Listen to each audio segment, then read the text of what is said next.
আসন্ন বিধানসভা নির্বাচনে বিলুনিয়া বিধানসভা কেন্দ্রে বিজেপি মনোনীত প্রার্থীকে বিপুল ভোটে জয়যুক্ত করার লক্ষ্যে শনিবার শান্তির বাজার মহকুমার অন্তর্গত লাউগাং বাজার এলাকায় অনুষ্ঠিত করা হয় বিজয় সংকল্প জনসভা।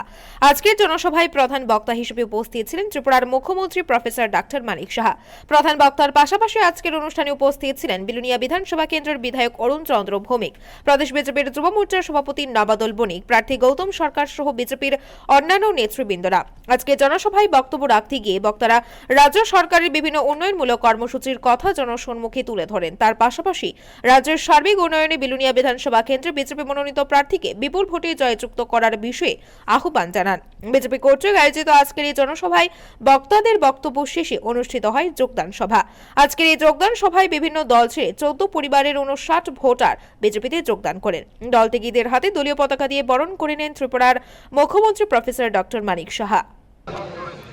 সেই মিতালি আমরা আগেও দেখেছি। এখন এই গণতন্ত্রের কারণে মিতালিটা প্রকট হয়েছে এবং তার ক্রেডিট এই ত্রিপুরা সরকার এবং ভারতীয় জনতা পার্টির উপর যায়। কেন আমরা গণতন্ত্র এখানে দিয়েছি, তার জন্য আপনার সেটা সম্ভব হয়েছে। আমরা এই যে 69 জন আজকে এখানে খুন হয়েছে সাউথ ডিস্ট্রিক্টে, আপনারা তার বদলা নেবেন না। আমি আপনাদের কাছে প্রশ্ন করছি, তার বদলা আপনারা নেবেন না? বিলুনিয়া এতগুলো শহীদ হয়েছে, তার বদলা আপনারা নেবেন না?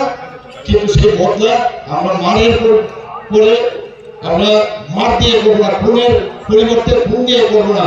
আমরা যেটা করবো সেটা হচ্ছে একটা আঙুল দিয়ে খালি সুরতারি তার বোতাম টিপে আমরা তার বদলা নেব। প্রধানমন্ত্রী নরেন্দ্র মোদীজিকে আমরা উপহার দিতে চাই যে ত্রিপুরাতে ভারতীয় জনতা পার্টির আপনি যেভাবে চিন্তা করেন সেই চিন্তাধারায় সমস্ত মানুষ, ত্রিপুরার মানুষ খালি বসে আছে কবে সেই দিনটা আসবে। আমি নিশ্চিত যেখানে যাই যেভাবে ভারতীয় জনতা পার্টির প্রতি মানুষ আকৃষ্ট হচ্ছে, এখন অনেক লোক ভারতীয় জনতা পার্টির পতাকা তুলে এসে তারা সামিল হচ্ছে। আমি সাধুবাদ জানাই আমাদেরকে, এখনো সময় আছে। এই স্টেলিনের যে পার্টি তার থেকে আপনারা তাড়াতাড়ি চলে আসুন। সেই ফরেন যে ফিলোসফি তাকে ত্রিপুরাতে আর এখানে তার স্থান আপনারা দেবেন না। ওয়েস্ট বেঙ্গলে আমরা অবস্থা দেখেছি, সেখানে মানুষ চেয়েছিল একটা মুক্তির স্বাদ পেতে, মানুষ দিয়েও ছিল। কিন্তু আজকে আমরা কি দেখছি ওয়েস্ট বেঙ্গলে, সেখানে আমরা দেখছি আমাদের ভারতীয় জনতা পার্টি